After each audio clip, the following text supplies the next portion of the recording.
Ternyata di ujung kaki saya sebelah kiri ada Alkitab warna biru, suami saya habis baca Alkitab. Saya bilang gini, gila lu, itu kan Alkitabnya orang Kristen, syarat kali lu ya. Saya bilang, mana mungkin gue baca, gak boleh lah, gila lu ya, haram, masuk neraka gue, kata gue gitu ya. Tuhan gak ngomong apa-apa loh. Tuhan juga bilang, suara itu coba bilang, bacalah aku, bacalah. Terus Yesusnya. Shalom, Bapak Ibu yang terkasih. Bagaimana kabar? Semoga kita dalam keadaan sehat dan kita terus ada dalam perlindungan Tuhan.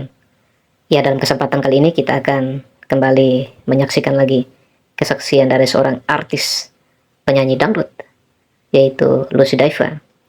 Ketika dia meninggalkan keyakinan lama dan percaya kepada Yesus Kristus. Kita lihat di cuplikan video tadi, seorang artis ini adalah seorang yang sangat fanatik dengan ajaran agama sebelumnya. Tetapi kemudian kuasa Tuhan bekerja di dalam hidupnya. Akhirnya ia meninggalkan keyakinan lama dan percaya kepada Yesus Kristus sebagai Tuhan dan Juru Selamat dalam hidupnya. Dan mari kita sama-sama saksikan video selengkapnya kesaksian dari seorang artis ini. Selamat menonton, Tuhan Yesus memberkati.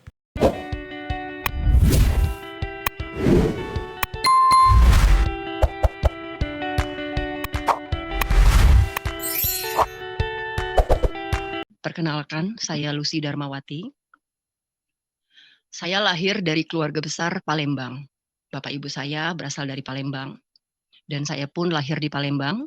Dan tahun 78, ibu saya bawa saya ke Jakarta untuk merantau. Singkat cerita, tahun demi tahun kami lalui. Dan saya mendapatkan pendidikan agama yang sangat agamais, sangat ketat. Saya tidak pernah tahu agama yang lain, saya tahunya agama saya terdahulu Islam yang paling baik dan benar.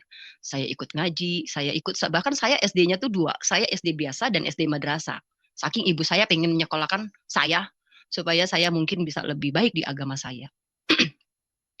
Singkat cerita, tahun demi tahun, saya merasa saya seorang muslimah sejati. Singkat cerita, saya tuh selalu mendekatkan diri sama Allah saya pada saat itu. Saya sholat 5 waktu, bukan cuma 5 waktu. Saya sholat sunnah, saya puasa, saya cari guru-guru agama yang menenangkan hati saya. Akhirnya saya kuliah di tahun 2008, 2008. Saya akhirnya kuliah S1 2008, saya banyak teman, saya coba lagi cari cari pengalaman agama saya. Karena saya merasa hampa hidup saya. Saya tinggal sendiri, saya lari pada saat itu ke hal-hal yang tidak baik dan tidak benar. Karena di lingkungan saya dunia entertain, saya berpikir, saya akhirnya lari ke dunia yang tidak baik. Karena saya merasakan hampa, merasakan sakit hati yang luar biasa, penolakan yang luar biasa terhadap saya, atas ibu saya pada saat itu. Singkat cerita, karir saya makin meningkat. 2003 saya ditawarkan label, SKI Record namanya, dan dia minta saya nyanyi 1 album. Album pertama saya itu berjudul Tua-Tua Keladi versi Dangdut Koplo Lucy Daiva. Jadi nama artis saya saudara Lucy Daiva. Teman-teman bisa lihat hasil karya saya dan apa yang sudah saya kerjakan di dunia entertain. Tapi itu tidak membuat saya bahagia, saudara. Hati saya tetap kosong dan hati saya tetap merasa takut. Bahkan dulu saya sempat beberapa kali mau bunuh diri karena saya merasa saya ini nggak ada apa-apa. Saya ini nggak ngerti loh. Saya merasa sendiri gitu. Yang saya lihat itu cuma 4 adik-adik saya cuma ingin adik-adik saya tidak merasakan susah seperti saya. Jadi saya kerja mati-matian untuk bantu 4 adik saya. Tapi yang di dalam hati saya katakan, saya benci sekali sama ibu saya. Dulu sempat terbesit dalam hati dan pikiran saya bilang gini dalam hati saya, dulu waktu saya belum jadi orang, saya bilang, Mama kamu jahat banget sama saya. Kalau saya nanti kaya, saya nggak aku loh jadi ibu. Begitu loh saudara. Tapi Tuhan tahu hati saya tidak pernah lakukan itu. Sampai saya punya duit memperbaiki ekonomi keluarga, saya tidak pernah melarikan diri dan pergi dari keluarga. Saya bantu keluarga saya sebisa-bisa saya, namun kita tidak pernah bisa dekat. Singkat cerita, karir saya makin meningkat, saya mulai nyanyi di TV-TV tahun 2003 akhir sampai 2004 awal. Lalu saya mulai main sinetron, ada beberapa sinetron saya ngehits, ada lagu-lagu saya ngehits, dan saya diundang banyak TV. Singkat cerita, saya berkenalan dengan seorang laki-laki yang akhirnya menjadi suami saya. Pada saat itu saya berkenalan di bulan Agustus 2004. Waktu itu saya lagi tampil dengan artis-artis besar di daerah Bekasi. Pada saat saya tampil, dia mencemblangkan saya dengan orang lain sebenarnya. Lalu sambil berjalan Agustus itu cuma kenalan 1 hari, 2 hari, 3 hari, lalu dia pulang lagi ke Jerman. Ternyata dia tinggal di Jerman. Singkat cerita, obrolan kita tetap sampai di waktu itu BBM ya. Lalu terus BBM-an, dia mencoba ngejar saya dan menjomblangkan saya, tapi saya tidak mau. Lalu akhirnya dia cuma bilang gini, yaudah deh kita stop ngomongin pribadi. Saya mau kontrak kamu karena kamu unik. Kamu artis yang unik. Dan saya sedang cari artis yang pada saat itu memang lagi ngetop-ngetopnya Inul Daratista ya. Jadi saya termasuk di dalam deretan Inul Daratista dengan goyang ala-alanya pada saat itu. Lalu akhirnya dia minta saya untuk mengontrak saya dengan label di Jerman. Singkat cerita, saya bulan November itu dijadwalkan untuk ke Jerman dengan produser tersebut. Nah, di situ yang akhirnya menjadi suami saya itu, dia tetap mendekati saya, lalu saya bilang, lu ngeyel ya, gue tuh nggak cari pacar, saya bilang, gue nggak cari pacar, padahal karena pada saat itu memang hati saya sedang terluka juga, benar-benar yang nggak nerima laki gitu loh. Saya cuma bilang, gue nggak cari suami, saya bilang dengan tegas. Lalu dia terus berusaha, lalu dia bilang, ya udah kalau gue mau cari, ya udah kalau lu memang berani lari aja ke rumah. Nah, akhirnya dia ke rumah minta sama ibu saya.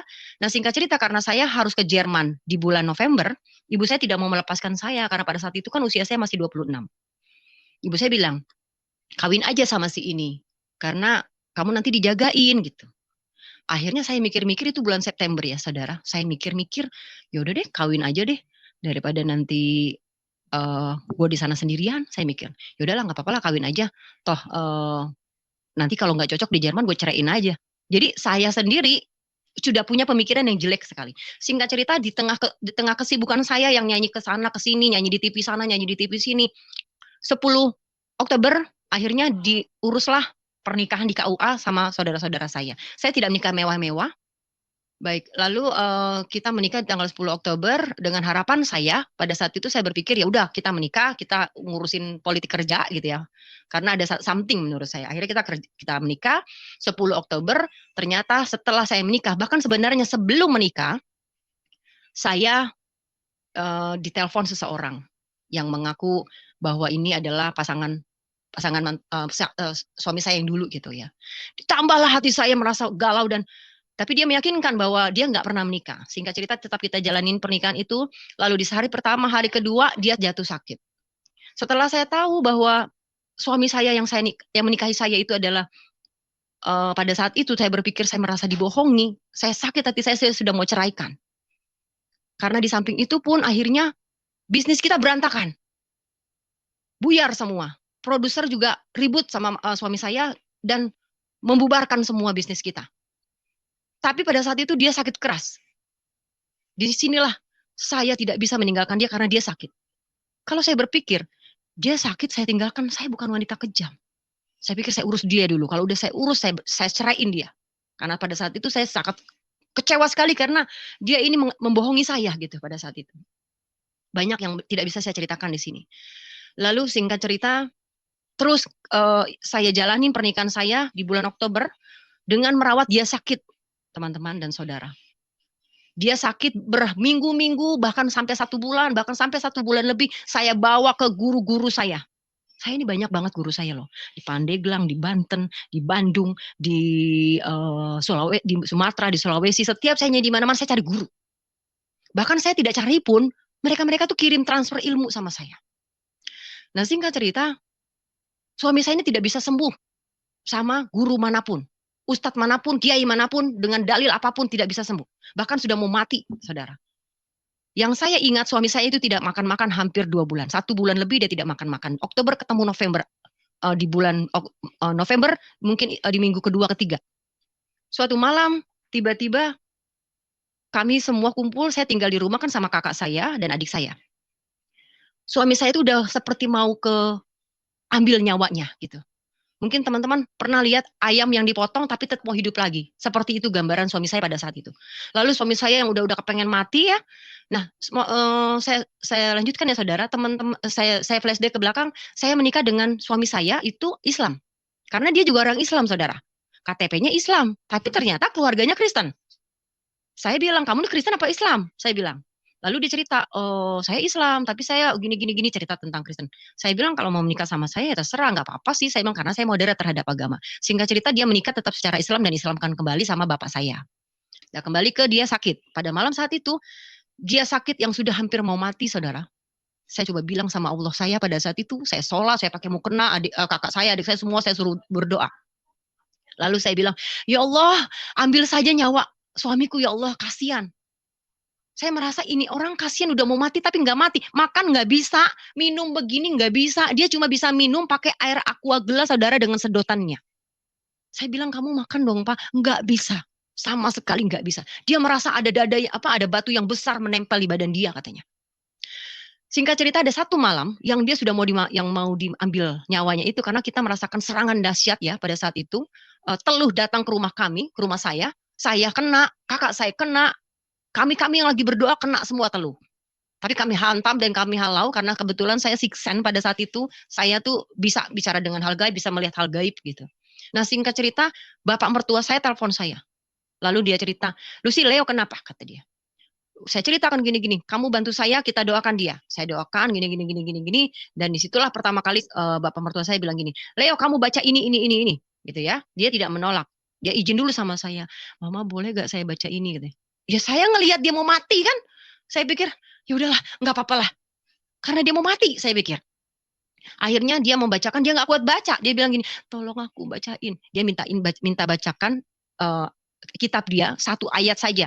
Dia yang bukakan, dia tunjuk sama saya, bacakan ini. Saya bacakan di telinganya dia, tapi saya nggak ingat bacaan itu apa. Ya, setelah saya bacakan, lalu bapaknya diem, amin gitu.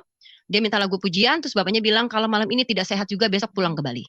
Akhirnya kami pulang ke Bali besoknya. Saya lupa itu hari apa.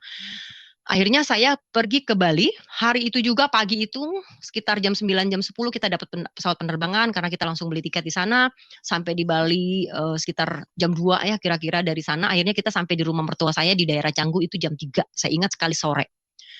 Ternyata sudah kumpul semua saudara-saudara bapak mertua saya, yang ternyata itu adalah orang-orang gereja. Lalu mereka bilang sama saya, izin sama saya. Lalu ternyata di sana itu saya lupa ada berapa orang, tapi saya lihat banyak gitu. Mereka, bapak mertua saya khususnya, karena pada saat itu saya lagi puasa ya. Bapak mertua saya bilang, Lucy, ini kami mau doakan nama suami saya pada saat itu Leo ya.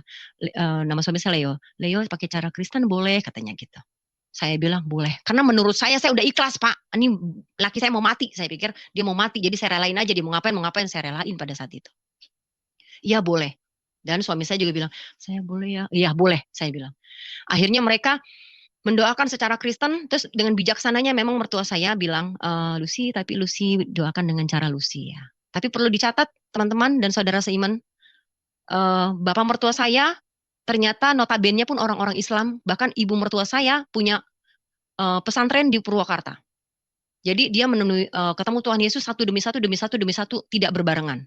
Ya, kembali kepada saya, akhirnya mereka mendoakan dan nyanyi pujian dan entahlah pada saat itu saya tidak paham ya. Pada saat itu mereka mendoakan dengan cara mereka, saya doakan dengan cara saya baca ayat kursi, saya baca Al-Fatihah, saya baca semua ayat yang saya tahu. Lalu singkat cerita pada saat saya berdoa, di sebelah kanan itu suami saya. Disinilah penglihatan pertama saya terhadap keajaiban Tuhan Yesus. Itu tahun 2004 November, saudara. Saya berdoa dengan cara saya doakan, saya baca Al-Fatihah, saya baca ayat kursi, semua saya baca saudara. Tiba-tiba pada saat saya merem dan saya sambil baca doa seperti itu, saya tuh tiba-tiba tidak ada di situ saudara. Saya tiba-tiba ada di sebuah taman padang rumput hijau yang meluas, melintang luas, yang dipenuhi dengan pohon-pohon yang rindang, tapi tidak menakutkan saudara. Saya berada di sana, itu dalam keadaan saya tidak berdoa, tapi benar-benar saya merasa ada di sana. Bukan mimpi, saya merasa roh saya dibawa ke sana. Lalu saya berpikir, ini apa ya Allah, subhanallah, astagfirullahaladzim, subhanallah. Saya nyebut berkali-kali, tapi saya tidak takut. Saya bahagia dan saya malah senang banget. Ya Allah, gila, bagus banget. Terus saya berlari-larian, saudara. Pohon-pohon rindang yang seperti hutan, tapi bagus gitu. Pohon-pohonnya besar, kecil, tertata rapi, dan rumput-rumputnya itu tebal-tebal, saya rasakan tebal-tebal, tapi tidak basah, tidak lembab. Saya tidak pakai apa-apa, nggak pakai alas kaki. Saya berlarian di situ, saya senang sekali. Sampai akhirnya saya terus mengikuti. Saya melihat tiba-tiba di ujung sana ada sebuah baki, saudara. Bentuknya seperti ini, terbuat dari emas. Saya dekati, ya Allah Tuhan, astagfirullahaladzim, ya Allah itu apa? Lalu saya dekati, pada saat saya dekati, itu kok tinggi sekali, dia baki sebesar banget. Dan berterbanganlah bulat-bulat segini seperti anggur yang lama-lama berterbangan, akhirnya menyerupai sebuah sinar kemuliaan, sekarang saya tahu bahwa itu sinar kemuliaan Tuhan. Dulu saya berpikir itu sinar surya, saudara. Sinar surya yang kuning, tapi bagus luar biasa. Tapi saya melihat di balik itu ada sebuah gerbang yang besar sekali tertutup, saudara. Saya mau nyamperin itu baki, karena besar sekali ya. Tiba-tiba suami saya yang lagi didoakan itu, mungkin manifestasi ya, dia menendang saya. Entah menendang, entah menyenggol, saya nggak tahu. Karena kan saya pada saat itu lagi merem juga. Jadi dia, astagfirullahaladzim, ya Allah, subhanallah, subhanallah. Saya bilang, subhanallah, astagfirullah. Oh iya, ya gue lagi ngedoain suami gue nih dalam hati saya.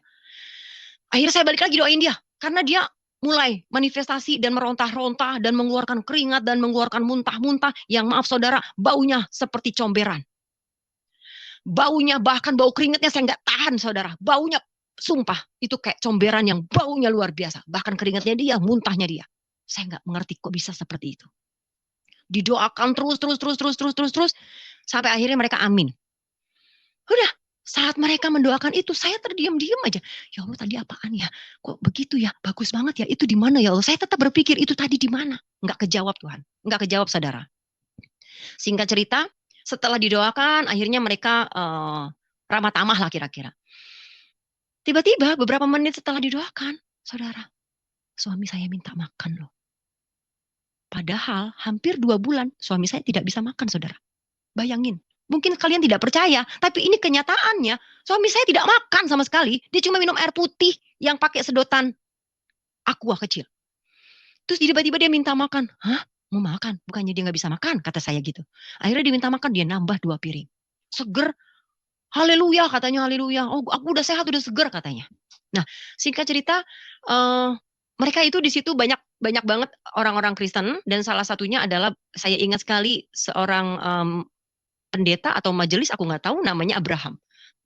Akhirnya dia bersaksi, Lucy, saya juga dari Kedar, katanya. Saya Ustadz di Gontor, dia ceritakan tentang masa dia gitu ya, kesaksiannya dia. Sebelum itu saya tahu duluan, makanya saya bertanya. Jadi saya bertanya dan saya nantang itu Ustadz. Saya sombong, saudara. Saya merasa ilmu saya lebih tinggi dan ilmu saya lebih banyak gitu. Saya tantang dia, saya bilang, kenapa kamu jadi orang Kristen? Galak banget saya.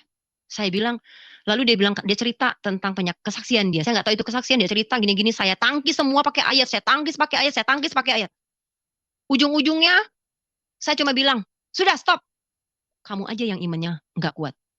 Kamu saja yang imanmu bisa dibeli, makanya kamu bisa masuk Kristen. Jahat sekali mulut saya pada saat itu, saudara. Selesai dari situ mereka semua pulang, saudara. Tapi dari kesaksian itu dan dari apa yang saya lihat, apa yang dilakukan doanya orang Kristen, habis buka puasa, saya kan puasa, mertua saya nyiapin puasa, buka ya, saya buka puasa, lalu saya sholat, tarawih di rumah, ibu mertua saya nyuruh saya sholat, tapi di masjid saya bilang nggak apa-apa, saya sholat di sini, lalu malam-malam habis witir saya sambung, langsung ke tahajud, saya sholatnya agak malam, saya langsung ke tahajud, itu di atas jam 2 kira-kira ya, jam 3-an saya sholat, setelah lepas tahajud, saya berdoa di bawah kaki pangkuan Allah Subhanahu wa Ta'ala pada saat itu. Ya, pada saat itu saya bercerita. Saya berdoa yang doa 26 tahun saya tidak pernah ucapkan di depan Tuhan saya pada saat itu. Doa saya seperti ini, saudara. Saya bilang, ya Allah, Engkau siapa ya Allah? Kenapa aku begitu jauh dari Engkau ya Allah? Kenapa hidupku begitu hampa ya Allah? Kenapa aku tidak bisa begitu dekat dengan Engkau ya Allah? Kenapa Engkau begitu susahnya aku temui ya Allah? Saya bilang, karena saudara, ajaran saya mengatakan, kita ini bukan siapa-siapa di mata Allah. Jadi kalau mau minta apa-apa, mohon maaf ya, ajaran saya dulu. Kalau saya mau minta apa-apa, contoh nih, job saya udah mulai sepi nih, saya larilah ke abah saya gitu, abah ustadz saya bilang, abah saya jobnya sepi nih. Ya udah sini, nanti dibacain nasi nama anak-anak yatim, nanti didoain nama anak-anak yatim, nanti udah bayar aja sekian-sekian, nanti baru kabul. Suatu saat saya beranikan diri, saya bilang, abah, kenapa sih? Saya kan bisa aja minta langsung aja sama Allah. Berdoa, minta aja langsung sama Allah. Kenapa sih saya harus selalu melalui ustadz, melalui ini? Jawabannya cuma satu. Kamu ketemu presiden aja nggak bisa langsung. Bagaimana mau ketemu Allah? Emang kamu siapa? Sehebat apa kamu ketemu Allah? Katanya gitu, saudara. Disitulah ajaran saya. Mungkin juga saudara-saudara saya yang masih belum mengenal Yesus mengalami hal seperti itu. Jadi mau ketemu Allah tuh susah, saudara. Kita mau nungging-nungging puluhan rakaat pun, kalau kita bukan siapa-siapa, kita tidak bisa bertemu dengan Allah. Nah, singkat cerita, saya lanjutkan. Saya bilang, saya begitu susah ketemu engkau, ya Allah, saya bilang. Nah, ada satu kata yang luar biasa yang saya ingat sampai saat ini, dan itulah titik cikal Tuhan masuk lewat saya. Saya bilang, ya Allah, kata mereka itu adalah orang-orang Kristen yang mendoakan suami saya, saudara. Saya bilang, kata mereka, engkau itu Yesus. Astagfirullahaladzim, subhanallah, ya Allah, ya Allah, ya Allah, ya Allah. Aduh, ya Allah, ampuni mereka, ya Allah, maafin mereka, ya Allah. Ya Allah, ampuni mereka, ya Allah, ampuni mereka. Tapi ya Allah, kalau memang engkau itu Yesus, ya Allah, perkenalkan dirimu kepadaku, ya Allah. Masuk ke dalam kehidupan aku, ya Allah. Tapi kalau memang mereka yang salah, ya Allah, tunjukkan mereka ke jalan yang benar yang engkau ridhoi, ya Allah. Saya berdoa demikian, ya Allah. Teman-teman, akhirnya amin. Nothing tulus, tidak ada pemikiran apa-apa pada saat itu. Habis lepas itu, besoknya saya dibawa ke rumah, diungsikan ya, ke rumah kakak saya, dari rumah mertua, diungsikan ke rumah kakak ipar saya yang kosong. Kalian di sini aja dulu, nggak usah di rumah mama, sama bapak sama ibu. Akhirnya kami berdua tinggal di satu daerah juga, masih di daerah Bali. Kita tinggal di sana. Ya udah hari-hari kita lalui pakai suami saya baca Alkitab terus ya, karena dia sudah mulai, dia izin sama saya, maaf saya mau kembali ke Kristen, saya mau masuk Kristen lagi, boleh silakan. Dalam hati saya bilang gini, lakukan beniku mulyadin, yang penting kamu punya Tuhan. Nah, pada saat itu memang ada kakak rohani saya dari Surabaya namanya Berlin Siahaan yang memantau kita terus pada saat itu, memang dipanggil ya, memantau dia, bukan saya, dia khususnya. Nah, hari demi hari kita di situ ya, saya ingatnya adalah hari Kamis. Dapat ke hari Kamis, malam Kamis saya tidur, saudara. Ini pertemuan saya kedua dengan Tuhan. Saya tidur malam Kamis malam Jumat. Di dalam tidur saya, ini tidur ya. Di dalam tidur saya dibawa ke alam barzah, saudara. Kenapa saya tahu itu alam barzah? Karena di dalam agama saya dahulu diajarkan apa itu alam barzah. Alam barzah adalah alam di mana tempat penantian orang-orang yang mau dibawa ke surga, apa mau dibawa ke neraka, gitu. Kami di situ banyak, saudara. Bukan 10, 20, ratusan, bukan. Miliaran orang. Saya merasa luas sekali, itu padang pasir yang luas sekali. Tapi keadaannya yang menakutkan, saudara, yang membuat saya tidak tahan dan takut. Bukan cuma gelap gulita, tapi kelabu, saudara. Kelabu yang saya rasakan, dan semua manusia teriak-teriak minta tolong. Tolong kami, tolong. Begitupun saya. Saya menangis, tolong Tuhan, tolong Tuhan, tolong. Saya ingat tidak ada kata-kata Allah. Saya bilang, Tuhan, semua pun sama Tuhan, tolong semua. Tiba-tiba, saudara, di atas langit saya, di atas kepala saya, langit terbelah. Langit terbelah dan terang, saudara. Lalu ada suara laki-laki yang berkata begini. Itulah pertama kali Tuhan bersuara kepada saya. Saya tahu Tuhan ya setelah saya mengenal Yesus. Saya tahunya itu dulu laki-laki. Laki-laki, dia bilang gini, Lucy anakku, dengan wibawa sekali. Lucy anakku, kamu mau pulang? Gitu katanya. Saya bilang, iya Tuhan, aku mau pulang. Saudara, mohon maaf. Saya melakukan apa yang dimimpi saya. Karena ternyata kita tuh kayak anak kecil di hadapan Tuhan. Saya bilang, iya Tuhan, aku mau pulang, aku takut. Saya bilang, Tuhan bilang, ya kalau kamu mau, itu kata Tuhan. Tuhan tuh gak banyak bicara loh. Pada saat itu ya, suara itu bilang, itu katanya.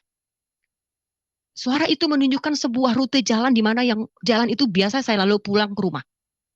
Saya gembira, hore saya pulang. Tuhan bilang, belum tentu katanya. Saya bilang, kok belum tentu Tuhan? Kan kamu mau lewat sana. Lewat aja dulu, nanti sambil di jalan akan aku kasih tahu jalan pulang ke rumah Bapak. Saya gak pedulikan. Tapi setelah saya ingat, kenapa ke rumah Bapak ya? Saya kan gak ngerti istilah-istilah orang Kristen, ada Bapak atau yang lain, tidak tahu. Singkat cerita, saya tidak berdebat. Iya Tuhan, saya tarik tangan orang lain di belakang saya dengan harapan orang itu membawa. Setelah saya tarik dan lihat ke belakang, itu adalah adik perempuan saya. Lalu saya terbangun. Saya menggigil. Di atas selimut saya, di dalam selimut saya menggigit, subhanallah, astagfirullahaladzim. Saya menyebut berkali-kali, saya lari ke kamar mandi, saya wudhu, saudara. Kebetulan pada saat itu udah azan subuh. Saya sholat, saya minta ampun. Ya Allah, itu apa ya Allah? Jelek sekali mimpi saya, Tuhan. Takut ya Allah. Saya ketakutan, saudara. Lepas dari subuh itu, saya sudah mulai mau melupakan, tapi masih teringat-ingat. Di saat itu, waktu duhur, saudara. Duhur tiba-tiba setelah duhur itu mulailah suara-suara itu terus datang kepada saya. Yang katanya sama saja. Suara itu berkata begini, Lucy anakku, kalau engkau mau mengenal aku, bacalah aku. Itu katanya saudara. Itu saya sholat duhur saudara. Siapa tuh? Kan di telinga. Saya berpikir siapa tuh? Sudahlah. Habis saya sholat berapa menit kemudian begitu lagi saudara. Saya tidak takut sama suara-suara gitu karena saya tadi bilangnya saya siksen. Saya gampang banget ketemu hal goib. Gampang banget ngobrol sama orang hal goib gitu. Gampang sekali. Jadi saya nggak takut. Lepas itu masuk ke asar. Saya sholat di kamar satunya lagi. Saya sholat, habis sholat datang lagi suara itu. Sampai ke hari Jumat, dari Kamis ke Jumat, berkali-kali, satu hari lebih puluhan kali, bahkan ratusan kali suara itu nongol. Itu Kamis, itu Jumat, lalu Sabtu, saya ingat sekali, karena suara itu terus bergema di kuping saya.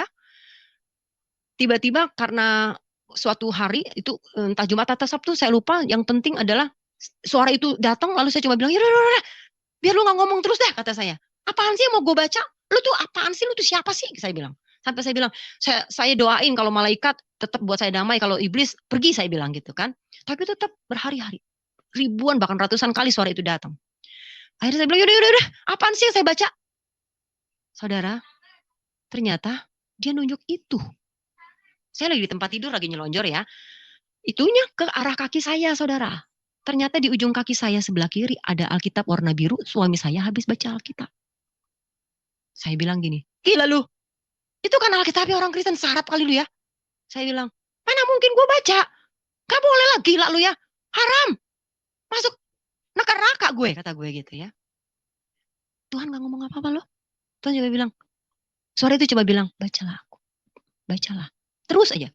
Akhirnya, yaudah, karena saya kan tiap hari dihantui dengan suara itu, saya gak kuat kan, saya ambil, saya bilang, kok harus baca apa? Ya bacalah tentang aku. Lu siapa? Kata saya gitu. Lu tuh siapa? Suami saya teriak, mama lu ngomong sama siapa? Katanya, enggak apa, udah diam aja. Ya dia udah ngerti kan. Akhirnya saya buka-buka, tulisannya kecil-kecil, bingung saya. Aduh ya Allah, saya bingung. Saya bilang, ini mau bacain apa? Saya bilang, bacalah tentang aku. Kamu tuh siapa? Saya bilang, aku Yesus, katanya. Oh, tapi saya gak kaget loh. Sombong sekali loh saya. Saya gak kaget gitu loh. Oke, saya bilang. Lalu saya buka, saya mau cari nih, saya baca Yesus di mana. Kebetulan tuh buku kayak ada perikopnya gitu loh. Baca kalau mau tahu Yesus baca di mana gitu loh saudara. Dan Alkitab itu hilang loh, nggak tahu, kayaknya dibakar ibu saya. Oke. Saya baca, oh mau tahu Yesus itu berarti baca Matius. Saya baca Matius saudara. Waktu saya baca itu suara nggak datang loh. Diam, saya baca. Tapi sebelum baca, saya baca istighfar berkali-kali. Saya baca Al-Fatihah, saya baca ayat kursi, semua ayat yang saya tahu saya baca, saya minta ampun sama Allah. Saya bilang, ya Allah maafin aku ya Allah ya, ampuni aku ya Allah ya. Jangan kau marah, jangan masuk neraka ya Allah, jangan keharamkan aku. Anggap aja aku baca novel, kata saya. Akhirnya saya baca Matius, lembar demi lembar, ayat demi ayat, itu datanglah sampai hari Sabtu sampai malam Minggu. Bahkan sebelum itu saya mulai agak menggigil badan saya, saudara. Saya mulai merasakan ketakutan dan terheran-heran yang luar biasa. Karena saya merasakan banyak hal yang tidak saya ketahui, tapi saya tahu di dalam Alkitab itu. Padahal saya baru baca Matius, saudara. Matius, Markus, dan Lukas. Kenapa cepat? Gak tahu, saya cepat sekali baca itu. Saya berpikir, cepat banget. Saya sampai berpikir, gila ya, apa benar ya Yesus yang dia ceritakan itu sama Isa Al-Masih yang saya punya, gitu. Ya, di mana kalau di sini Yesus dibilang bisa menghidupkan orang mati, di sini Yesus bisa membuat burung merpati, dan banyak lagi kehebatan Yesus yang tidak banyak aku tahu di agamaku. Nah, singkat cerita, saya mulai takut baca. Malam Minggu, tiba-tiba mertua saya datang ke rumah. Mertua saya bilang gini, kepergok saya baca Alkitab, saya langsung tutup, saya penting Alkitab, saudara. Terus mertua saya bilang, Lucy, kalau mau tahu tentang orang Kristen, besok kan hari Minggu, ikut aja ke gereja, biar kamu tidak membenci orang Kristen. Cuma itu omongan mertua saya. Saya cuma nggak bilang iya, saya diam aja. Karena masih keras hidup. Saya itu keras banget. Singkat cerita kami masuk ke kamar dan saya marah-marahin suami saya. Saya bilang, kau dengar ya, kau mau masuk Kristen lagi aku nggak peduli. Karena kau punya imanmu, imanku, aku bilang. Tapi tolong kau jangan racuni saya dan jangan kau suruh bapakmu bawa-bawa saya ke gereja, saya bilang. Dia nggak ngomong apa-apa. Dia cuma bilang, iya, kan cuma ngajak doang, kamu nggak usah ikut, katanya. Ya udah, tidurlah kita. Besok pagi jam 6 dia sudah kuplak-kuplak bertiga mau ke gereja, saudara. Jam 6:15 saya ingat sekali. Mereka udah rapi semua mau ke gereja Lembah Pujian tadi saya ingat ya. Pak Bapak Yunis kasih tahu saya Lembah Pujian.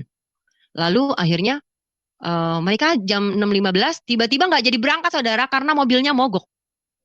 Saya yang lagi baca-baca majalah, saya lagi baca-baca koran sambil ngelonjoran di tempat tidur, tiba-tiba saudara, saya itu seperti ada yang bangunin begini loh. Nah, dibangunin, dituntun saya ke kamar mandi, disuruh mandi, dimandiin lah saya. Saya pikir, ini mau ngapain sih gue kok mandi gitu.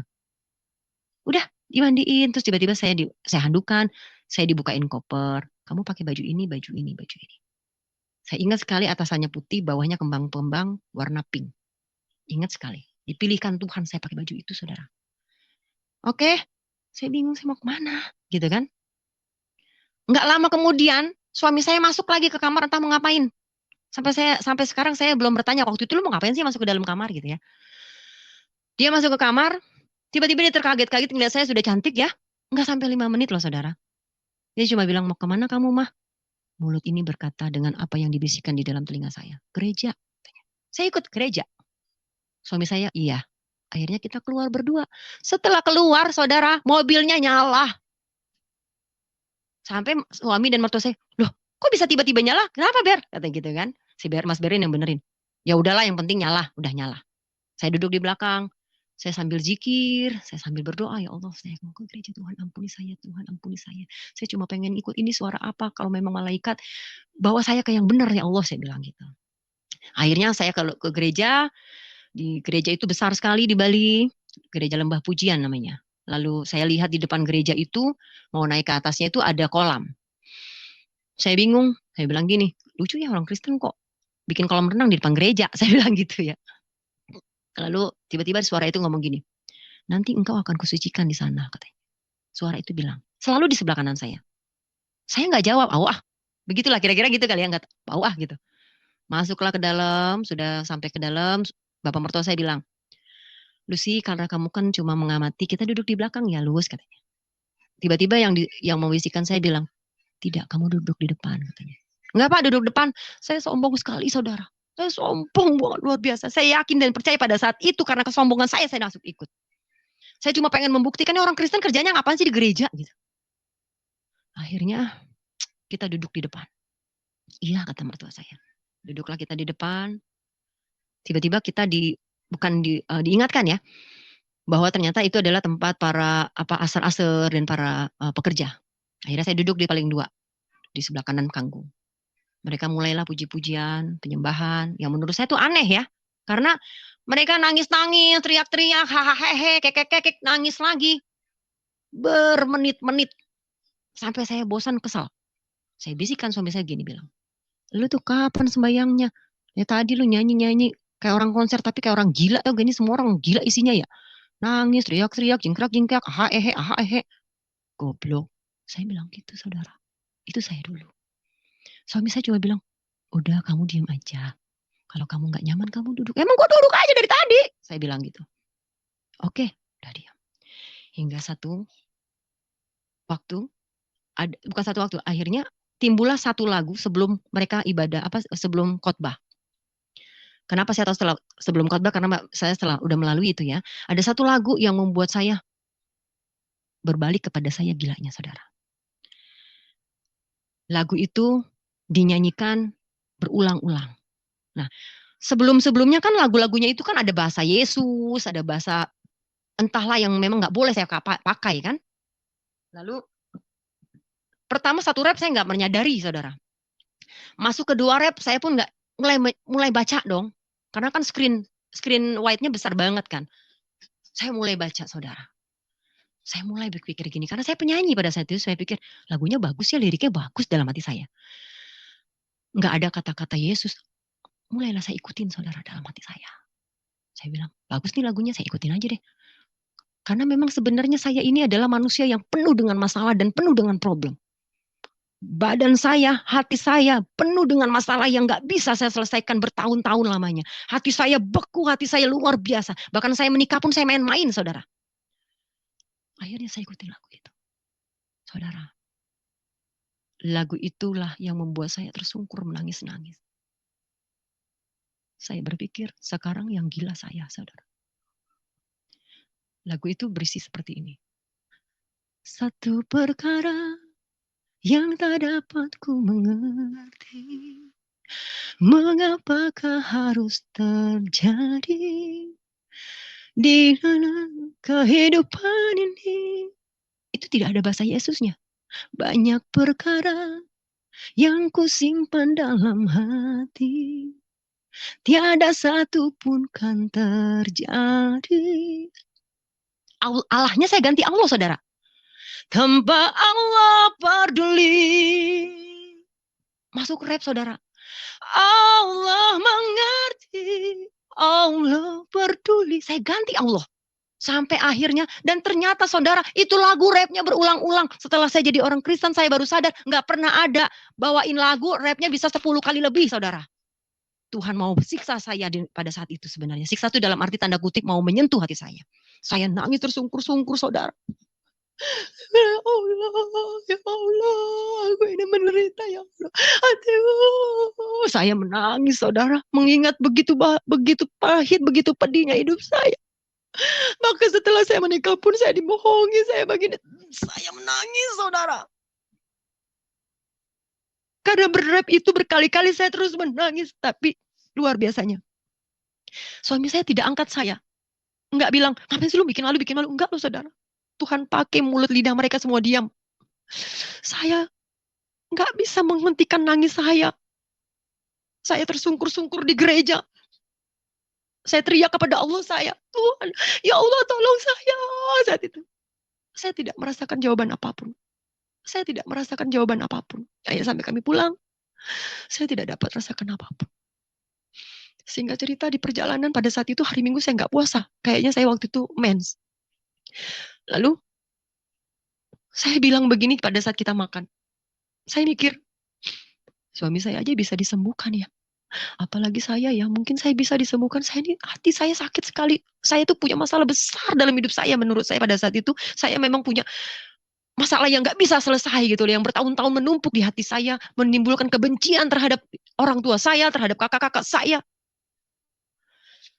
Akhirnya saya cuma bilang begini sama suami saya pada saat itu. Saya bilang, Pak, kapan ya kamu ada acara kayak kemarin? Aku mau dong didoakan. Saya bilang gitu, saudara. Dengan rendah hati saya bilang, saya cuma minta didoakan. Karena bertahun-tahun hidup saya nggak pernah benar, saudara. Akhirnya suami saya bilang, Bapak halusi minta didoakan. Oh iya, nanti hari Rabu kita ada acara namanya Family Altar. Akhirnya sampailah ke hari Rabu. Sampai ke hari Rabu saya jadi tamu aja diam. Nah, lantas pada saat terakhir dia bilang, Lucy kita doakan ya, tapi kamu ikutin kita ya Lus ya. Iya, saya berpikir, saya kan gak jadi orang Kristen, saya minta didoakan doang, saya bilang gitu. Akhirnya saya didoakan, dan lagunya saudara, itu kan orang-orang bapak saya yang Kristen itu nggak tahu kalau saya ke gereja, saudara, karena tidak satu gereja. Saya nggak tahu, mereka nggak ada gitu. Dan mereka kan nggak tahu saya kayak orang gila nangis-nangis kan. Ternyata lagu itu dibawakan, saudara. Nangis lagi lah saya. Karena tidak duduk di bangku, dibawakan ya. Saya nangis. Mereka terus menyanyikan lagu itu, mau mendoakan saya. Saya sudah sesak napas saya karena begitu sesaknya hidup saya. Saya sambil nangis terus. Tiba-tiba saudara, di tengah kerumunan mereka yang sedang mendoakan saya, masuklah sosok laki-laki ke dalam kerumunan itu. Saya ingat dia berjubah putih, berambut panjang. Langsung datang ke saya, dia pegang dada saya seperti ini. Saudara, pada saat dia menyentuh dada saya, yang saya rasakan adem yang luar biasa. Yang saya rasakan hilang masalah saya. Yang saya rasakan lenyap sudah apa yang saya rasakan, sesak saya tuh hilang, saudara. Seperti anak kecil yang menangis, ya, tapi tiba-tiba dikasih permen dan diam. Itu saya. Langsung saya diem, seperti nggak punya masalah saudara pada saat itu. Lalu mereka amin. Nah setelah mereka amin, saya sibuk mencari laki-laki yang menyentuh dada saya. Saudara. Lalu saya bilang, saya cari dong orang laki-laki yang tadi nyentuh saya lari ke kamar mandi, saya cari, saya di belakang ada apa sih di rumah itu ada lemari ya, saya cari. Lalu saya lihat orang tadi tuh lewat sini. Pas setelah saya lihat itu tembok loh saudara. Lalu suami saya bilang gini, kamu nyari apa sih mah? Saya bisikin dia, tadi ada laki-laki yang nyentuh dada gue. Makanya gue diem, tangannya adem banget, kayak sejuk lah gitu, kayak bukan es gitu saya bilang. Bukan es tapi sejuk. Yang mana? Pakai baju putih, dia pakai jubah putih. Gue ingetnya jubah putih kan punya orang Islam doang ya. Pakai jubah putih, rambutnya panjang. Tapi dia berkilau-kilau loh. Saya bilang gitu. Tapi kok gue bingung ya, kok dia bisa tembus tembok. Dasar suami saya mulai comel saudara. Teriaklah dia, haleluya, Lucy dijamah Yesus katanya, Lucy dijamah Tuhan Yesus. Apaan sih lo? Saya marah-marah saudara. Emang seperti apa sih? Enggak. Maksudnya sih itu Yesus kata. Iya, itu Yesus. Coba Lucy cari. Ya udah. Tetap loh saudara, saya merasa tidak kaget. Ya udah, gitu aja. Oh itu, oke. Tetap nggak kaget saudara. Saya tetap pulang menjalankan ibadah saya loh saudara. Saya tetap sholat, tapi saya tetap baca Alkitab. Saya baca Al-Quran. Kebetulan pada saat itu kan saya nggak bawa Al-Quran dong. Tapi saya baca Alkitab makin gencar. Setelah Matius, Lukas, Markus, saya berhenti tuh di situ. Lalu saya bilang, saya mau baca apa lagi ya? Baca tentang siapa ya? Oh ya, baca tentang manusia pertama tuh siapa? Saya bilang gitu. Terus saya dituntun sama suara itu loh. Tuhan bilang Kejadian. Saya baca dong Kejadian. Baca lagi, makin terbelagak lah saya. Mulai dari Kejadian itu, mulai dari Adam, penciptaan dan lain sebagainya sampai ke Abraham ada. Pokoknya saya baca Alkitab sudah mulai banyak nabi-nabi yang saya itu tadinya nggak tahu banyak tentang hebatnya, tapi di Alkitab banyak tahu hebatnya. Saya buru-buru minta pulang saudara, karena saya pengen pulang. Saya mau baca Al-Quran yang saya baca gitu loh. Singkat cerita, seminggu kurang lah, lebih saya di Bali, saya pulang. Saya pulang duluan karena suami saya tidak boleh pulang. Harus tetap diobati. Dia 2 minggu di sana, saya pulang. Saya sampai di rumah, saya tetap baca, saya bawa tuh Alkitabnya, saya bilang, Leo pinjam Alkitabnya ya? Iya, oke. Saya baca, saya mampir ke rumah saudara saya itu Mas Berlin, bukan berdebat ya, saya cari kebenaran gini-gini. Kebetulan kakak rohani saya Berlin itu banyak tahu tentang Al-Quran, jadi saya enak kalau dia ngomong sama dia. Jadi dia ngomong tuh bukan mau kristenin saya berpikir kita ngomong tuh sharing gitu loh. Singkat cerita, saya sampai di rumah, saya banding-bandingkan Al-Quran dengan Al-Quran dengan Alkitab. Terus saya bandingkan. Saudara, saya tuh bacanya bukan Al-Quran, saudara. Saya bacanya Al-Furqan. Buat teman-teman, sahabat-sahabat saya, saudara-saudara saya yang masih Islam, Al-Furqan itu adalah isinya ayat-ayat Al-Quran. Ada artinya dan ada maknanya. Jadi jangan cuma baca alif lam mim, auzubillah, Arab-Arab itu saja. Tahu artinya supaya kau tidak dibohongi. Pada saat itu saya baca saudara, dan saya bandingkan. Setiap saya menanyakan sesuatu, saya cuma nanya di dalam sholat saya, Tuhan yang suara itu tuh kasih tahu. Dia bukakan, di dalam Alkitab dia bukakan. Lalu di dalam Al-Furqan dibukakan. Saya ini bukan manusia hebat yang bisa banding-bandingkan kita pada saat itu. Saya cuma pengen terjawab kehausan saya gitu loh. Nah singkat cerita, tiba-tiba saya berpikir, jenuh juga ya saya nih jadi orang Islam. Capek loh saya. Sholat, nungging-nungging, puluhan rakaat berhari-hari. Tapi saya tetap merasa tuh Tuhan saya nggak dekat sama saya. Tiba-tiba tadi saya ngedumel gitu. Tuhan tunjukkan sebuah ayat di Alkitab yang isinya demikian. Datanglah kepadaku. Ini di atasnya tentang ibadah saudara. Mungkin nanti bisa bertanya sama pendeta-pendeta ayatnya apa saya lupa. Isinya adalah datanglah kepadaku dengan hatimu yang rindu akan aku, dengan hatimu yang ingin bertemu aku gitu kira-kira. Bukan karena dengan hatimu yang rindu aku, datanglah kepadaku dengan hatimu yang ingin menyembah aku, dengan hatimu yang rindu akan aku, bukan karena kewajiban. Itu yang saya garis bawahi, bukan karena kewajiban. Dari ayat itu saya bisa menggambarkan, iya ya, kita tuh sebenarnya kalau mau datang sama Allah, jangan karena kewajiban. Gua kan datang sama Allah karena wajib. Subuh-subuh, duhur, asar, maghrib, isya. Wajib weh. Kalau nggak sholat satu waktu aja lu, Dihitung 40 dosanya loh, 40 tahun dosanya. Bayangin. Jadi gue hari-hari itu berpikir hidupku dikejar-kejar dosa, saudara. Karena aku merasa, aku kalau nggak salah satu waktu 40 tahun. Kita berbuat zina 40 tahun. Kita berbuat dosa 40 tahun. Berarti hidup kita itu sudah penuh dengan dosa. Mau buat baik kayak apapun nggak akan masuk surga. Susah masuk surga pada saat itu. Saya belum tahu Kristen loh. Belum tahu Yesus. Udah berpikir secara logika buat hidup saya. Gila ya.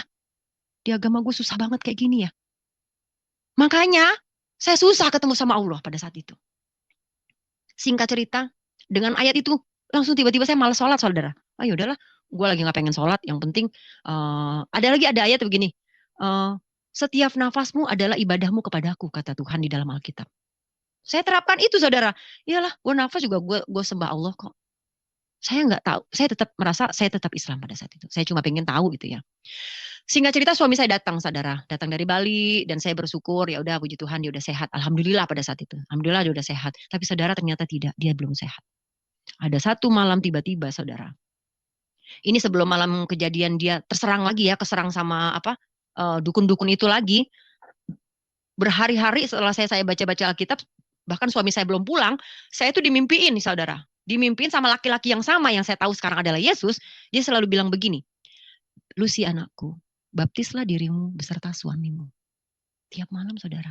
Setiap saya tidur, mau tidur siang, mau tidur malam, saya setiap tidur, laki-laki itu selalu bilang, Lucy anakku, baptislah dirimu beserta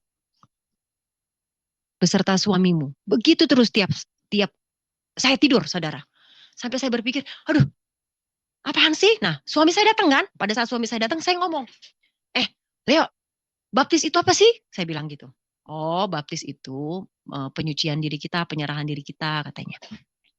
Terus saya bilang, iya nih, gue suruh dibaptis sama siapa, kata dia. Ya itu, sama orang yang sama, yang suka ngomong-ngomong sama gue, kata saya gitu. Saya mohon maaf ya, saya ngomongnya seperti itu. Lalu, gila lu kan bukan orang Kristen, lu nggak boleh dibaptis, kata suami saya. Lu kan bukan orang Kristen, lu nggak boleh dibaptis. Oke, udah saya ngikutin ya. Satu hari dia di rumah, 2 hari dia di rumah, terus begitu, saudara, sampai saya pusing. Dan ada satu masa di mana satu malam nih, di mana suami saya terserang lagi, saya bilang tadi. Tapi kata-kata itu kan udah berhari-hari ya. Suami saya terserang dan malam-malam juga setiap teluh datang tuh selalu tengah malam, saudara. Silakan tanya sama dukun-dukun yang sakti sekalipun, tanya sama mereka. Teluh dukun santet itu selalu datang tengah malam. Tengah malam dia datang, suami saya terkapar di pangkuan saya yang sudah mau mati lagi nih. Saya bilang, aduh ya Allah, saya bilang subhanallah, astagfirullahaladzim, ya Allah, kakak. Saya panggil kakak saya kan, tolongin kakak, kenapa? Dicari-cari lagi gini.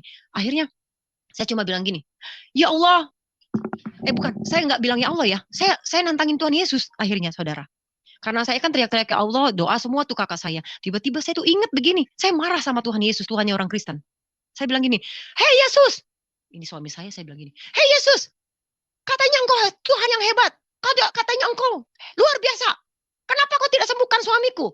Kenapa dia masih terserang begini? Kalau engkau memang hebat, kalau engkau memang Tuhannya orang Kristen yang hebat, sembuhkan suamiku 100%. Jangan setengah-setengah. Kalau dia sembuh, aku mau dibaptis. Gila ya. Ini mulut saya ya. Lalu sudah tidur, dia bisa tidur, saudara. Saya lupa ya sama sumpah saya. Tidur, besok bangun, seperti biasa tidak terjadi apa-apa. 1-2 hari tiba-tiba datang lagi nih suara itu, saudara. Tapi bukan mimpi, ke kuping. Kata suara itu bilang gini, Lucy, katanya mau dibaptis. Gitu, saudara. Sekali, 2 kali, 3 kali, lama-lama saya bilang gini, iya, ntar dulu. Saya nanya sama suami saya, Leo, gue disuruh dibaptis nih, gue capek nih. Lu mah gak tahu sih dikejar-kejar sama goib. Saya bilang gitu ya. Apaan sih? Lu tuh kan bukan orang Kristen, lu gak boleh dibaptis, katanya. Ya tapi bagaimana? Kata gue, ini suaranya datang terus gitu. Terus akhirnya, ya udah deh gini deh, ke tempat ibu gembala FA dia punya ada FA ya, namanya Ibu Susan. Dibawalah saya ke FA-nya dia gitu kan. Kita kan udah beda iman kan, tapi saya mendukung dia gitu. Lalu dia ceritakan gitu, Ibu ini Lucy mau dibaptis. Emang Lucy yakin, kata dia. Ya nggak apa-apa lah Bu, saya capek soalnya nih diomongin gini, cuma dibaptis doang kan, emang dia baptis ngapain sih, kata saya. Dibaptis jebulungin air katanya gini-gini. Pada saat itu kan handphone kita tidak secanggih sekarang ya saudara. Singkat cerita kita akhirnya menjadwalkan pembaptisan saya itu tanggal 12 Desember. Saudara, saya tetap merasa saya orang Islam loh pada saat itu. Walaupun mereka merasa saya udah ikut ini gitu, tapi mereka tetap menghargai saya. Akhirnya 12 Desember 2004 berarti itu. Saya dibaptis di GBI di GBI JCC Jakarta.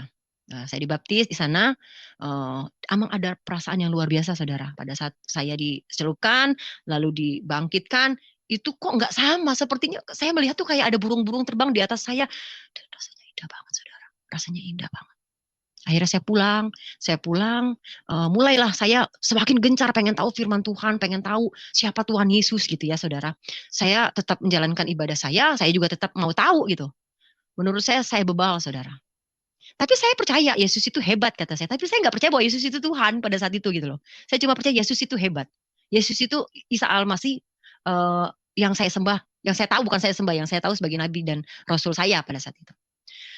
Akhirnya singkat cerita hari demi hari, saya mulai suka ikutin suami saya ibadah gitu. Ya udah, ada satu-satu, ada kala saya ikut, ada kala enggak gitu. Nah terus akhirnya setelah ikut itu, saya dikasih hadiah. Saya lupa, bukan bulan Desember, bulan-bulan kemudian akhirnya kan bangkai tercium juga. Ibu saya tuh datang ke rumah, saudara. Dan dilalanya sebelum ibu saya datang ke rumah, suami saya bilang gini, "Ma, ini kita dikasih salib sama dikasih gambar Yesus, aku pasang boleh gak?" Ya udah, pasang aja. Tadinya saya nggak boleh pasang, saudara. Janganlah ngargain orang yang di sini dong gitu kan. Suatu saat ya udah pasang aja.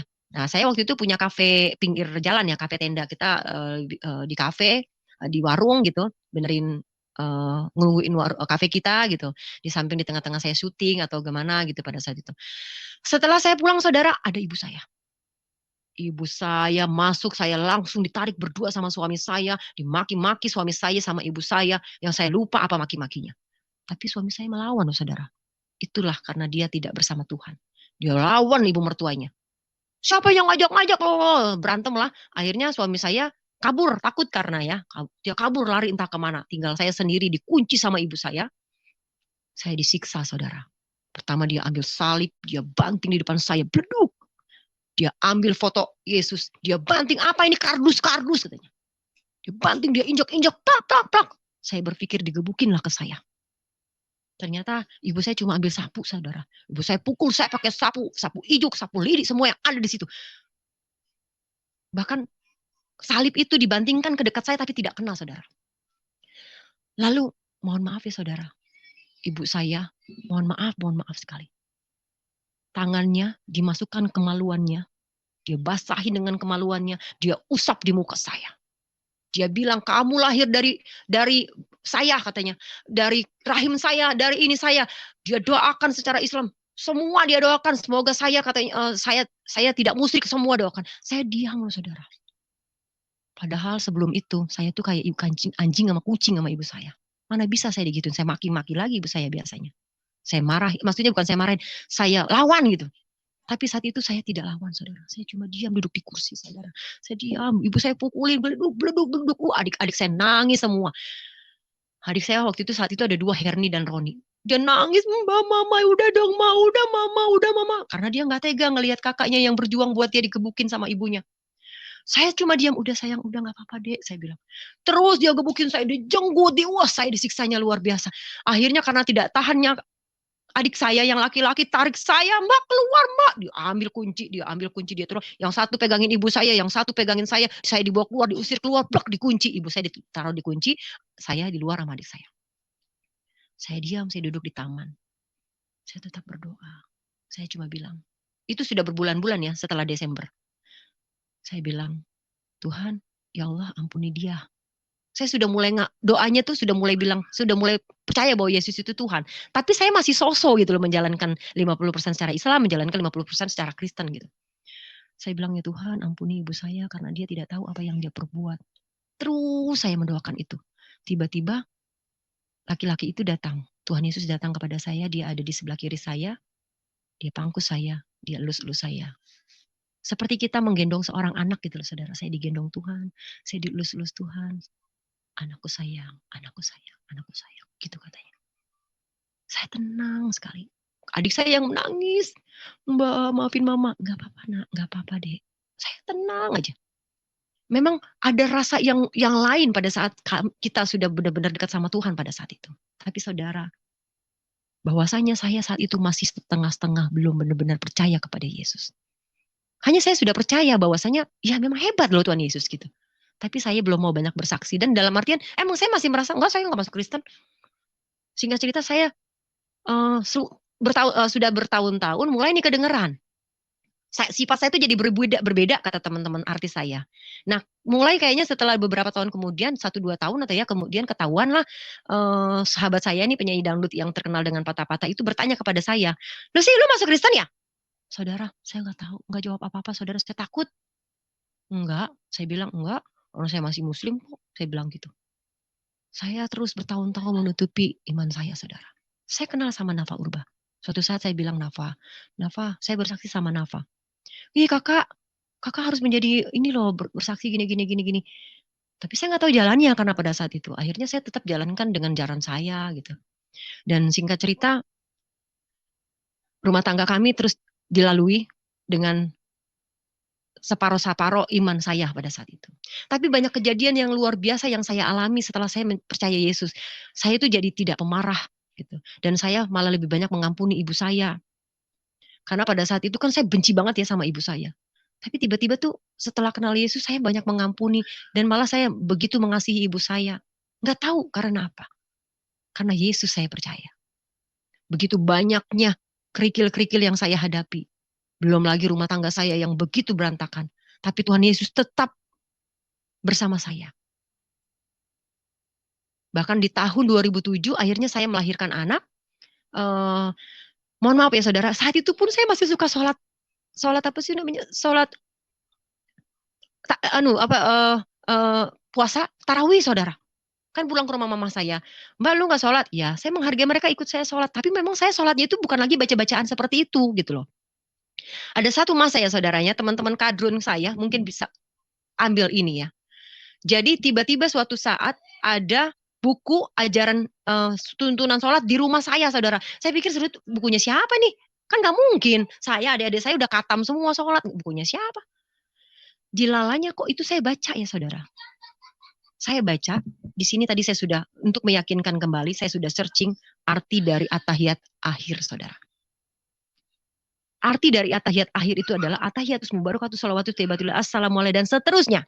Itu artinya adalah, ya Allah, ampunilah Nabi, bla bla bla bla. Dia menganggapnya Nabi kan, ampunilah junjungan mereka, dosa-dosa junjungan mereka, dosa para sanak saudaranya, dosa para sahabatnya. Saya baca saja, ini saya bacakan, tapi saya kasih tahu artinya ya teman-teman. Inilah yang membuat saya bertanya-tanya, gila ya selama ini berarti gue sholat itu dibohongin. Aku merasa kita itu ya, sholat itu dibohongin saudara. Saya takut salah, tapi ini yang terjadi. Artinya, ya Allah, ampunilah dosaku yang aku lewatkan dan yang aku akhiri apa yang aku rasa dan bukan yang ini.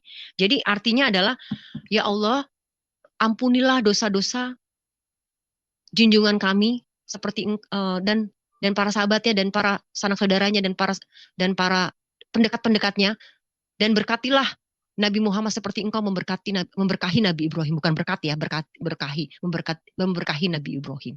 Dan itu dikatakan 2 kali ya Allah. Teman-teman, dikatakan 2 kali di dalam atahiyat akhir, awal dan atahiyat akhir. Lalu saya berpikir, berarti dalam sholat itu isinya kita cuma ngedoain Nabi Muhammad beserta para sanak saudaranya, beserta para sahabatnya, supaya Allah memberkati beliau dan para sanak saudaranya dan para sahabatnya seperti Allah memberkati Nabi Ibrahim.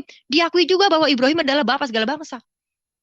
Saya nggak mau bodoh sendiri dong, saya tanya sama Habib. Karena pada saat itu kan saya masih sosok ya, jadi saya ngaji, saya ikut, saya tanya. Saya bilang, mungkin teman-teman ada yang mau menjawab saya juga pertanyaan ini. Karena pada saat itu pertanyaan saya dijawabnya tidak bisa. Saya tanya, Habib, siapa yang menciptakan sholat? Saya tanya. Habib cuma bilang, Allah. Karena Islam adalah agama Allah. Agama yang diturunkan Allah. Islam adalah agama Allah. Oke, berarti sholat yang ciptakan Allah ya, Habib? Ya, yang ciptakan Allah. Saya buka dong. Habib mohon maaf, saya mah bahasa Arab masih bego banget. Habib kan orang ya turunan Arab. Saya bertanya, Habib ini di atahiyat ini artinya begini seperti saya tadi sampaikan. Ya lalu, Habib mohon maaf ya Habib, kalau memang begitu nih doanya nih ya Habib. Ya Allah, ampunilah dosa Nabi Muhammad beserta para sanak saudaranya, beserta para sahabatnya. Berkahilah Nabi Muhammad beserta para sanak saudaranya, beserta para sahabatnya. Seperti engkau memberkahi Nabi Ibrahim. Habib, kalau memang Allah yang menciptakan sholat, kenapa Allah minta sama Allah? Saya bilang gitu, saudara. Gak bisa jawab Habibnya. Oh iya ya Lucy. Enggak, saya salah apa enggak nih? Saya baca soalnya kan model saya itu tuh nggak bisa searching ya. Ini saya baca begini, saya bawa-bawa itu. Oh iya ya Lucy ya. Ah sudahlah. Dari sananya memang kayak gitu katanya. Nah itulah yang kadang-kadang membuat bodoh saudara-saudara kita. Pada saat kita bertanya, mereka jawabannya ya udahlah dari sananya begitu, begitu nggak usah diganggu gugat katanya. Saya tidak puas sampai sekarang saya tidak pernah mendapatkan jawaban yang pasti. Siapa yang menciptakan sholat? Dan semakin tahun demi tahun saya lampaui, akhirnya saya menyerah, saudara. Dengan kebebalan saya, dengan kesombongan saya nyerah, saya bilang, enough Tuhan. Sekarang saya percaya bahwa Engkau adalah Allah Subhanahu wa Ta'ala yang saya sembah, saya puji bertahun-tahun, puluhan tahun. Saya sudah mengenal Engkau ya Allah di dalam nama Yesus, di dalam nama Isa alaihissalam. Dan saya katakan demikian, perkatakan demikian hari demi hari. Walaupun secara KTP, secara surat menyurat, saya masih Islam karena pernah saya mau urus-urus itu sulit sekali. Saya tidak mau bicara ke sana, tapi saya cuma bilang, Tuhanku tidak melihat KTP aku. Tuhanku nggak lihat KTP-ku apa, tapi Tuhanku cuma melihat, kenalkah engkau kepadaku, kata Yesus. Jadi saya sedikit demi sedikit belajar, bukan belajar, saya menceritakan kebaikan Tuhan. Di dunia keartisan ada orang yang tidak tahu saya Kristen, ada orang yang tahu. Dan karena saya tidak pernah dengan vulgar, wah gue Kristen, enggak. Karena memang saya nggak tahu mau bersaksi di mana, dan pada saat orang tidak tanya saya juga nggak jawab. Akhirnya saya berkedok. Menurut saya yang membuat saya menjadi sedih, Tuhan sampai kapan saya ini merasa berkedok loh, teman-teman. Karena setiap tahun di dalam keartisan saya, kalau kita ada acara Idul Fitri dan puasa Ramadan, saya selalu dilibatkan untuk jadi panitia ini itu. Tapi saya nggak ikutan sholat, nggak ikutan ini, ya udah untuk sosialnya aja saya ikut. Tapi sebagian mereka tahu saya udah Kristen, sebagian mereka tahu, tapi saya tidak mengikrarkan diri ya saya orang Kristen. Cuma kalau pada saat mereka ada yang bertanya, lu Kristen apa Islam sih? Kristen. Baru saya ceritakan bla bla bla bla bla bla bla bla bla bla. Kalau tidak ditanya, ya saya tidak jawab. Gitu saja Pak Pendeta, kesaksian pertama saya ini, karena terlalu banyak banget pengalaman saya bersama Tuhan. Tapi yang pasti ini adalah pengalaman yang luar biasa banget, sampai akhirnya sekarang usia saya 42, mau 43 tahun. Saya bersyukur Tuhan sudah mempertemukan saya dengan beliau, dengan Tuhan Yesus itu sendiri. Karena bebalnya saya, karena kerasnya saya diinjili langsung sama Tuhan. Dan setelah saya terima Yesus dan saya benar-benar menyerah kepada diri saya, dan saya benar-benar berkata bahwa Dia adalah juru selamat saya dan Tuhan penolong saya, baru saya bisa katakan pada saat dari dahulu, dari awal, Yesuslah yang membimbing saya. Demikian aja saudara dan teman-teman kesaksian saya. Mudah-mudahan bisa memberkati semua.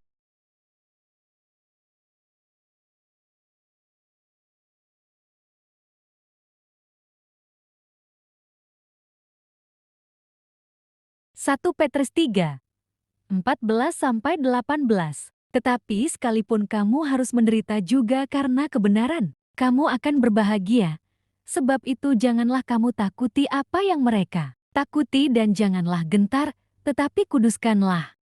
Dan siap sedialah pada segala waktu untuk memberi pertanggungan jawab kepada tiap-tiap orang yang meminta pertanggungan jawab dari kamu tentang pengharapan yang ada padamu. Tetapi haruslah dengan lemah lembut dan hormat, dan dengan hati nurani yang murni, supaya mereka yang memfitnah kamu karena hidupmu yang saleh dalam Kristus menjadi malu karena fitnahan mereka itu, sebab lebih baik menderita karena berbuat baik, jika hal itu dikehendaki Allah, daripada menderita karena berbuat jahat. Sebab juga Kristus telah mati sekali untuk segala dosa kita, Ia yang benar untuk orang-orang yang tidak benar, supaya Ia membawa kita kepada Allah. Ia yang telah dibunuh dalam keadaannya sebagai manusia, tetapi yang telah dibangkitkan menurut Roh. Amin. Tuhan Yesus memberkati kita semua.